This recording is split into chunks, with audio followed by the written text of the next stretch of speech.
5 seconds. Start. Mr. Speaker, sir, yesterday the Honorable Minister and today the Chairman of the Select Committee have fully explained the various causes of the bill and certain important changes that have been effected by the Select Committee. I propose to confine myself to two or three important features of the bill which require re-examination and close attention by the government. Sir, I need hardly emphasize the important role which the electricity supply undertakings play in the national economy of the country.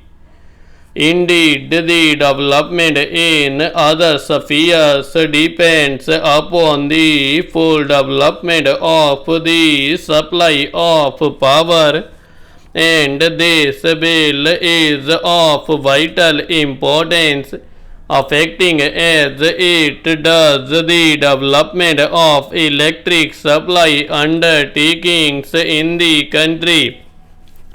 I am focusing attention on the role that the private electricity undertakings are playing in the supply of electric power, with a view to drawing the attention of government to the difficulties that are bound to be faced by these electricity undertakings in one or two directions.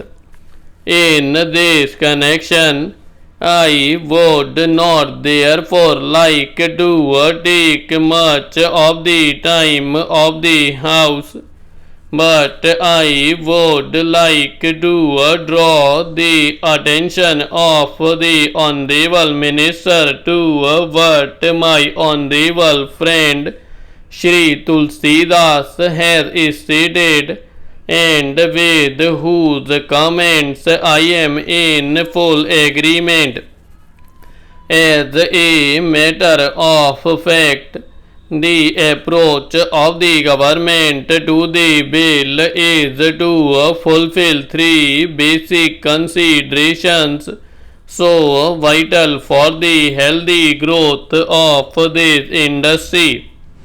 Firstly, that its proper control and regulation is but necessary.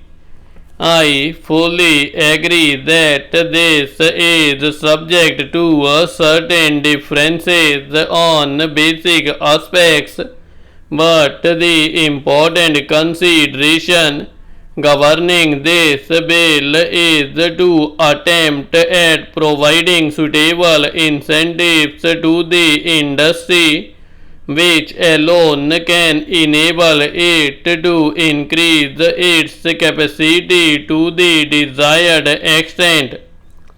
Therefore, I would like to refer to the incentives as provided in the bill and to the need for liberalizing the clause in respect of the fair return to the investors in these undertakings.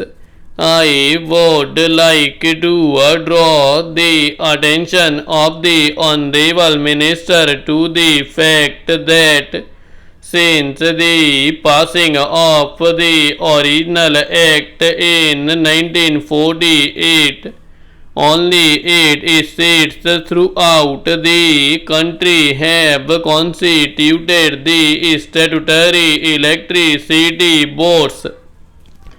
Among these states are Madhya Pradesh, West Bengal, Tamil Nadu, Kerala, Rajasthan, Punjab, Odisha and Maharashtra, and therefore we find that many of the states have still to constitute these electricity boards.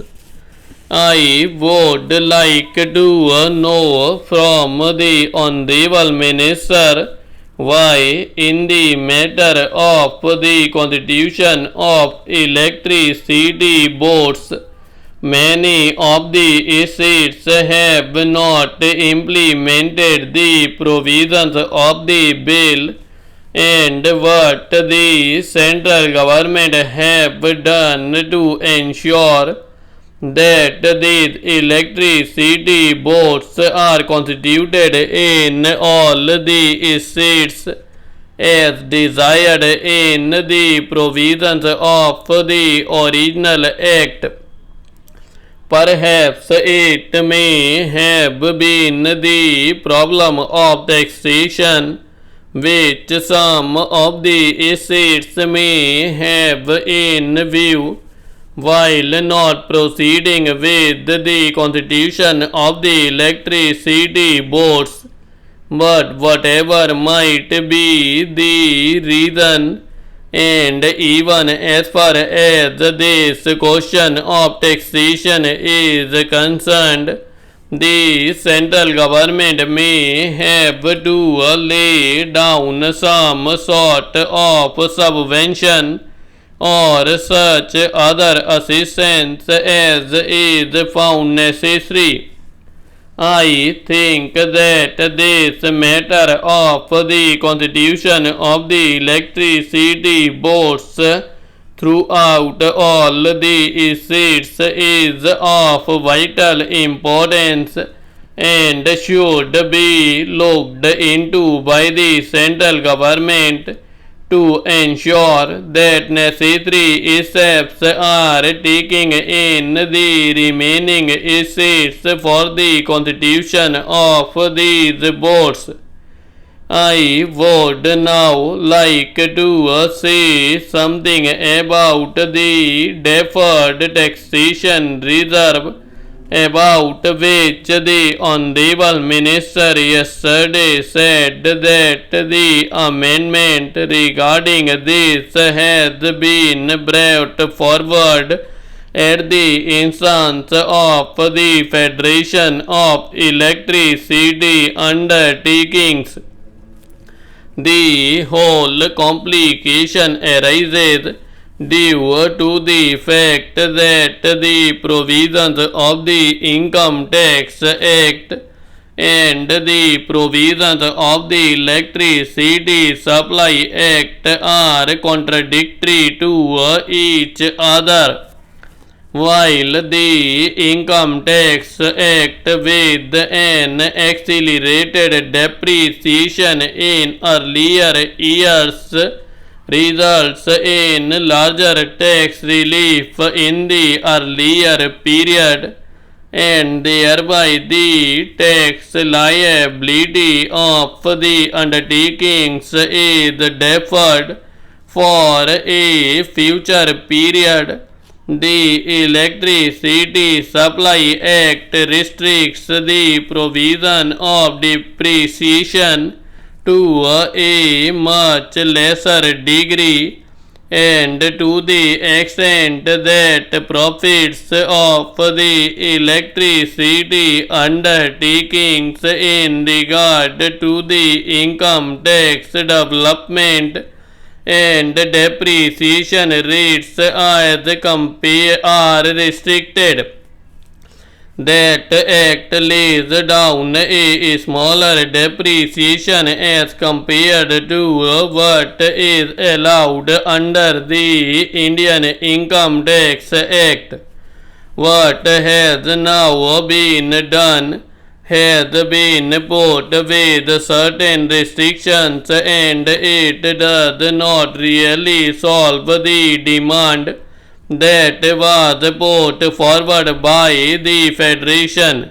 As a matter of fact, if the electricity undertakings should have been allowed to set aside that reserve for taxation liability for future years out of the profits which they earn year by year out of the rate, increase which they have put into force from time to time that would have met the needs of the situation, but the clause at it has emerged would rather create more difficulties than solve them, and it has therefore been further representative to the minister by the Federation of Electricity Undertakings.